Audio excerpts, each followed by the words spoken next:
नमस्कार दोस्तों, आपका हमारे चैनल ज्ञान का भंडार में स्वागत है। हमारी आज की कथा है भगवान विष्णु का प्रथम अवतार। मत्स्य अवतार भगवान विष्णु का प्रथम अवतार है। मछली के रूप में अवतार लेकर भगवान विष्णु ने एक ऋषि को सब प्रकार के जीव जंतु एकत्रित करने के लिए कहा। जब पृथ्वी जल में डूब रही थी, तब मत्स्य अवतार में भगवान ने उस ऋषि की नाव की रक्षा की। इसके पश्चात ब्रह्मा ने पुनः जीवन का निर्माण किया। एक दूसरी मान्यता के अनुसार एक राक्षस ने जब वेदों को चुराकर सागर की अथाह गहराई में छुपा दिया, तब भगवान विष्णु ने मत्स्य रूप धारण करके वेदों को प्राप्त किया और उन्हें पुनः स्थापित किया। मत्स्य अवतार की कथा। एक बार ब्रह्मा जी की असावधानी के कारण एक बहुत बड़े दैत्य ने वेदों को चुरा लिया।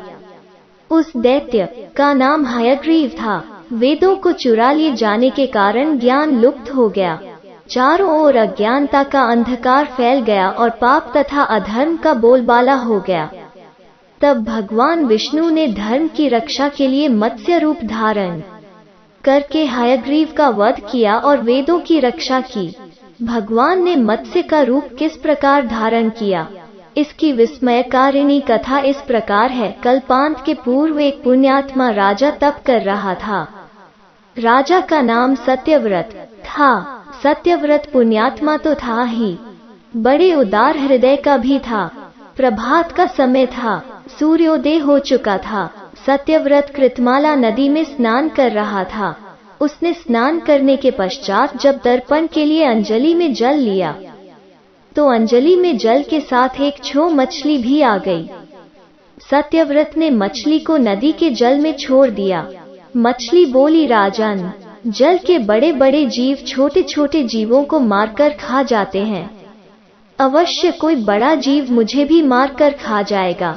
कृपा करके मेरे प्राणों की रक्षा कीजिए। सत्यव्रत के हृदय में दया उत्पन्न हो उठी। उसने मछली को जल से भरे हुए अपने कमंडलू में डाल लिया। तभी एक आश्चर्यजनक घटना घटी। एक रात में मछली का शरीर इतना बढ़ गया कि कमंडलू उसके रहने के लिए छोटा पड़ने लगा। दूसरे दिन मछली सत्यव्रत से बोली, राजन, मेरे रहने के लिए कोई दूसरा स्थान ढूंढिए, क्योंकि मेरा शरीर बढ़ गया है। मुझे घूमने फिरने में बड़ा कष्ट होता है। सत्यव्रत ने मछली को कमंडलू से निकालकर पानी से भरे हुए मटके में रख दिया। यहाँ भी मछली का शरीर रात भर में ही मटके में इतना बढ़ गया कि मटका भी उसके रहने के लिए छोटा पड़ गया। दूसरे दिन मछली पुनः सत्यव्रत से बोली, राजन, मेरे रहने के लिए कहीं और प्रबंध कीजिए, क्योंकि मटका भी मेरे रहने के लिए छोटा पड़ रहा है। तब सत्यव्रत ने मछली को निकालकर एक सरोवर में डाल किया, किंतु सरोवर भी मछली के लिए छोटा पड़ गया। इसके बाद सत्यव्रत ने मछली को नदी में और फिर उसके बाद समुद्र में डाल दिया। आश्चर्य! समुद्र में भी मछली का शरीर इतना अधिक बढ़ गया कि मछली के रहने के लिए वो छोटा पड़ गया। अतः मछली पुनः सत्यव्रत से बोली, राजन, यह समुद्र भी मेरे रहने के लिए उपयुक्त नहीं है। मेरे रहने की व्यवस्था कहीं और कीजिए। अब सत्यव्रत विस्मित हो उठा। उसने आज तक ऐसी मछली कभी नहीं देखी थी। वो विस्मय भरे स्वर में बोला, मेरी बुद्धि को विस्मय के सागर में डुबो देने वाले आप कौन हैं? मत्स्य रूपधारी श्रीहरि ने उत्तर दिया, राजन, हयग्रीव नामक दैत्य ने वेदों को चुरा लिया है। जगत में चारों ओर अज्ञान और अधर्म का अंधकार फैला हुआ है। मैंने हयग्रीव को मारने के लिए ही मत्स्य का रूप धारण किया है। आज से 7वें दिन पृथ्वी प्रलय के चक्र में फिर जाएगी। समुद्र उमड़ उठेगा, भयानक वृष्टि होगी, सारी पृथ्वी पानी में डूब जाएगी। जल के अतिरिक्त कहीं कुछ भी दृष्टिगोचर नहीं होगा। आपके पास एक नाव पहुंचेगी। आप सभी अनाजों और औषधियों के बीजों को लेकर सप्त ऋषियों के साथ नाव पर बैठ जाइएगा। मैं उसी समय आपको पुनः दिखाई पड़ूंगा और आपको आत्म तत्व का ज्ञान प्रदान करूंगा। सत्यव्रत उसी दिन से हरि का स्मरण करते हुए प्रलय की प्रतीक्षा करने लगे।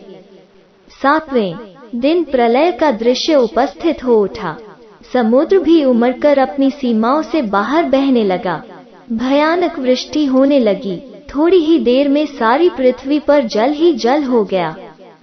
संपूर्ण पृथ्वी जल में समा गई। उसी समय एक नाव दिखाई पड़ी। सत्यव्रत सप्तऋषियों के साथ उस नाव पर बैठ गए। उन्होंने नाव के ऊपर संपूर्ण अनाजों और औषधियों के बीज भी भर लिए।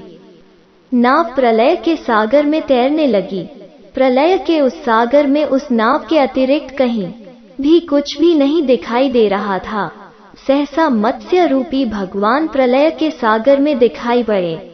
सत्यव्रत और सप्तऋषिगण मत्स्य रूपी भगवान की प्रार्थना करने लगे, भगवान से आत्मज्ञान पाकर सत्यव्रत का जीवन धन्य हो उठा। वे जीते जी ही जीवन मुक्त हो गए। प्रलय का प्रकोप शांत होने पर मत्स्य रूपी भगवान ने हयग्रीव को मारकर उससे वेद छीन लिए। भगवान ने ब्रह्मा जी को पुनः वेद दे दिए। इस प्रकार भगवान ने मत्स्य रूप धारण करके वेदों का उद्धार तो किया ही, साथ ही संसार के प्राणियों का भी अमित कल्याण किया।